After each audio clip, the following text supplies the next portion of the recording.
Let me make up my bed first.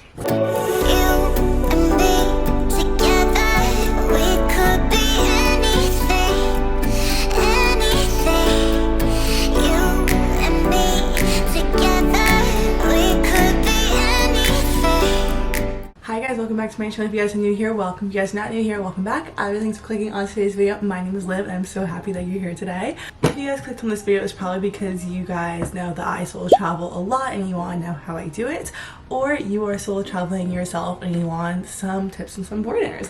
And I'm here to tell you all of that, and we're gonna get ready with me. It is currently November 28th, the day after Thanksgiving in the United States, and I am over here in the United Kingdom. If you can't already tell from my accent, I'm an American who is living in the United Kingdom. I've been over here for 2 years by myself and it's great. We're getting ready to go to my friend's Thanksgiving. I had my own Thanksgiving on Monday and I invited some of my friends over, my British friends and my one American friends, to come over to celebrate Thanksgiving with me because my family is currently in the Dominican Republic living up their best Thanksgiving life and I am all the way over here. So we're gonna get ready together, but ignore how I get ready because it's not, my makeup routine is very interesting, as people always like to point out. So as I said, I'm currently living in the United Kingdom, but from a very young age, I have always traveled, and I've been very grateful that I've been able to do that. Some background, some context. Both my parents immigrated to the United States back in the early 2000s. I was born in the United States in 2006, so Jamaican dad and Trinidadian mother. So from a very young age, like I'm talking 3 months old, I have always traveled outside the United States, whether that is to go visit my family that lives in other countries, or my family just taking me and my sister to experience the other world and other cultures. Travel was a huge thing that my family prioritized from a very young age. My parents wanted to make sure that my sister and I were cultured in experiences and foods and religions and traditions, so that we weren't closed-minded and we didn't have this one philosophy that where we live is the peak place, what we eat is the peak food. No, there's different people out there and it's important to see and recognize everyone's different cultures and see how different aspects of the world live. I'm not just talking about social class wise, I'm talking about culture, traditions, how you get to work in the morning, how if you work in the morning, you know. I was privileged to go with my family to around, I believe it was 17 countries with my family. We traveled between Europe and the Caribbean and Central America and North America. When I was 15, about to turn 16, I took my first solo trip to Peru and that was amazing. I met some of my best friends there. I say it was a solo trip because I did go without my family. However, I did go on a group trip. So I say it wasn't with any of my friends. It was with a random group, okay? But I still count it as solo because I took that leap of faith and I did something by myself where I knew nobody, and I ended up meeting some of my best friends on that trip. We went all over Peru. It was my first time in South America, and what I learned from that trip is how much I love traveling. When my family took us traveling, we never went to the touristy side. Besides, sometimes when we went to Cancun, we would do some all-inclusive vacations. I'm not saying that we didn't do that, but for the most part, 90% of the time, we went and did off the beaten path, if you would call it that. Most Americans would call it off the beaten path, but that just means we went out and saw the city, we saw the town, we saw how people actually live in that country, not just the romanticized version that they want you to see when you go to these all-inclusives. However, Peru was the very first time that I had expanded outside of the major cities. We were hiking in, I don't even know where in Peru, and we ran into mothers carrying their children on their back going up this mountain, and it was just part of their daily routine. And I'm not saying this to be like, oh my gosh, like shame on them, like I can't believe they live that way. No, it's more of a wow, like just remember it's all about perspective. Everything comes down to perspective, and I actually know more about that now living here in the UK as an American than I did on that experience. But for me, I think that's when I was really like, I love seeing this. I love to be able to stop and talk to locals on these little villages and be like, so tell me about your life. Tell me why you love it, what you don't like about it, and just, you know, because everyone has, even someone who's living in a high rise in Dubai and someone who's living in a tiny little house in Bangladesh, they all have stories and they all have reasons why they love it and why they don't, and that this is their life. And some people have the choice to live in that place, some people don't. So then fast forward to when I was a high school senior, I knew from the time I was in 8th grade that I wanted to come to university in the UK. However, in April of 2024, I actually thought, hold on, I'm not going to go to school in England if I get into my dream school in the United States, which was George Washington University. Unfortunately, I didn't get into that school directly. I would have to go to another school and then transfer into that school, is what the option that they gave me, was to go to one of their sister schools. But I took this as a sign from God and from the universe to do what I was meant to do and go to school over here in the United Kingdom. I wanted to go to school in the United Kingdom. 1, because it would push me way outside my comfort zone. 2, it allowed me to meet new people. And 3 and 4, 1, so I could go to football games. I'm a huge Arsenal fan. 4, so I could travel. And I'm not just talking about I wanted to travel and go into London every weekend. I do that. But also so I could travel and go to different parts of the world. When I say I want to go everywhere, I really truly mean I want to go everywhere. And people would be like, no, you don't really mean that. You just want to go to like the tourist cities. And of course, I want to go see Rome. I want to go see the Colosseum. But I also want to go to Bahrain. I also want to go to Myanmar. I also want to go to Zambia. I also want to go to Estonia. I want to go everywhere and everything, because I believe it's not just like the city and the sights that make a country. It's the people. It's what you see when you're there. It's the landscape, the animals, the people, the interactions that you have. That's what shapes a nation. How do I do it? Obviously, I know exactly who I am, and by that I mean I know that I'm a Black female traveler who's going solo 90% of the time, and that is a very daunting statistic. Let me preface by saying I'm also not stupid. I won't go places where there's a heightened risk to my security. I won't. So I want to go to China. I want to go to India, but I know it's probably not safe for me to go alone, and that's okay. There's even some countries, I just named countries in Asia, but those are 2 of the most populated, well-known countries in Asia. But there's some countries in Europe that I've been to before that I'm like, I want to go back. I'm going on a solo adventure in a couple weeks, and for my safety, I'm not going to tell you where I'm going just yet, but stay tuned for the vlog. Vlogging is something that helps calm my anxiety. I have really bad anxiety. However, it also gives me an extra sense of security when I'm out and about. I record a lot of my life. I put it all out there. And a lot of that though, especially when I'm traveling, is for safety purposes and insurance purposes. The more I film, the more I have documented in case something goes wrong. I'm a little bit out for my next adventure, but I've already started to plan out everything that I'm going to do on my trip. Some people go with the flow and do what they want on their trips. However, most of the people that you hear doing that are white males.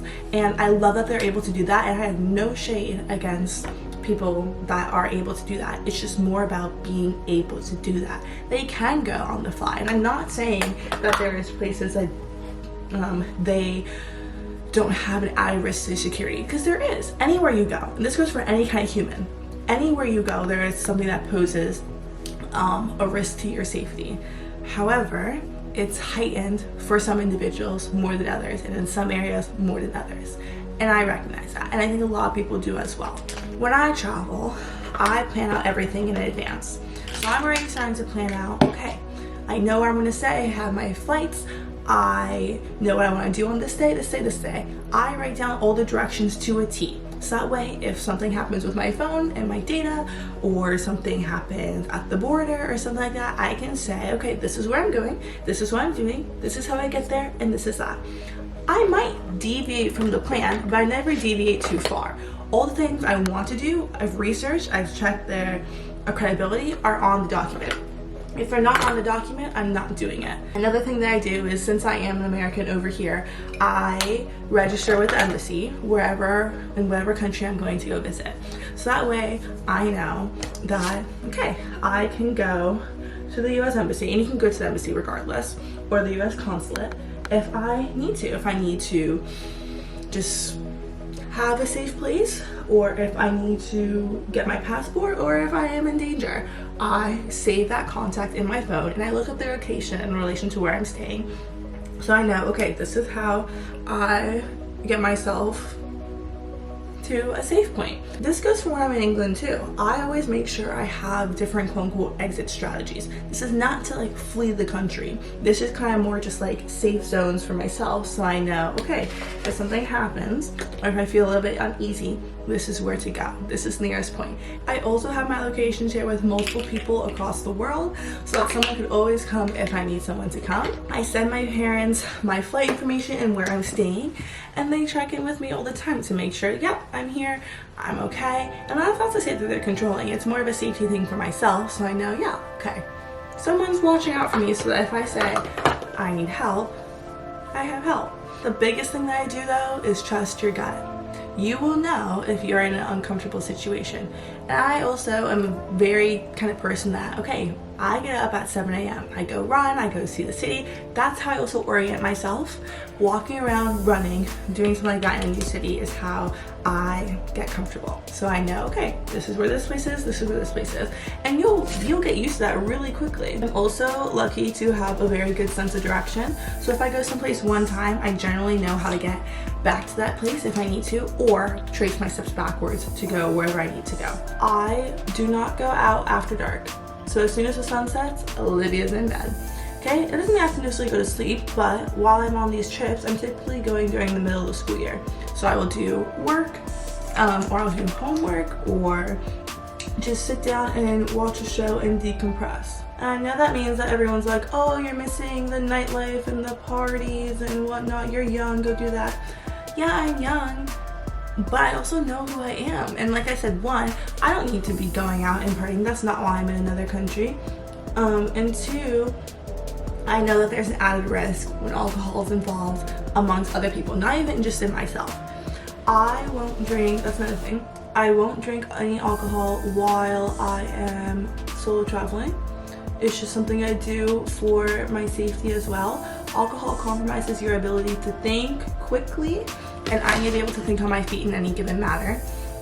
I'm a person that's constantly, I always say, like in survival mode, even when I'm over here in my home in the UK, because I am the only one that I know over here. And I am responsible for defending myself and myself only. So I don't drink alcohol when I'm in foreign countries, so that way I know if I need to react quickly, I can, and do so accordingly. And again, that way I always have my escape plans right at the front of my head. The only time I will admit that I've had alcohol while on my solo trip was when I was in Dublin, Ireland, and I had a Guinness because I felt like I needed to try the Guinness since I was in the home country. I had 3 sips and I was like, this is not for me. Even if I didn't like it, I would have drunk the whole thing, but that was it. And I knew exactly where I was. I knew how to get back to my accommodation. Some people are definitely gonna say that that's a little like strong and like then you're not having fun while you're traveling. But to me, the things I enjoy the most is, again, seeing. I love going to grocery stores. I love going into markets. I love seeing people out and about. Another thing I do when I solo travel is I always carry my medication on me, so that way I know, okay, I want to go try this food spot. My stomach, I have IBS, so my stomach is like a little dicey sometimes, but that way I know, okay, I don't have to be going to any hospital, knock on wood, and I don't have to be going into a pharmacy asking for some medication in a foreign language that I have nothing about. Trust your gut. Always keep your head on a swivel. Always, always, always, always. I beg you guys. I promise, I know it probably sounds like solo traveling is a little bit intimidating, and at first it is. When I went on my first solo trip, not even my group trip, my first solo trip was to Greece, making this last year. But I did it and it was just fine. I will say, not everyone can solo travel though. It takes a very certain person that's able to do it. So you have to ask yourself, are you okay being alone and making your own entertainment? Are you okay being independent and making decisions for yourself? Are you okay with thinking fast on your feet and compromising some of that fun holiday vacation? Since I went on my first solo vacation over 3 years ago, I have learned so much, and I love solo traveling now. It is seriously the best because I'm able to do what I want when I want on my own schedule, and it makes me really happy. So if you guys are thinking about solo traveling, definitely do it. I've been to 9 countries and counting solo. Thank you guys so much for watching this video. If you guys have any other questions about solo traveling, please let me know in the comments. You can also go follow me on Instagram right here and follow me on TikTok as well, as over there I do post fun little stuff and updates on my crazy chaotic life. So thank you guys so much for watching. I really appreciate all your love and support, and I'll see you guys next time in another video. Goodbye.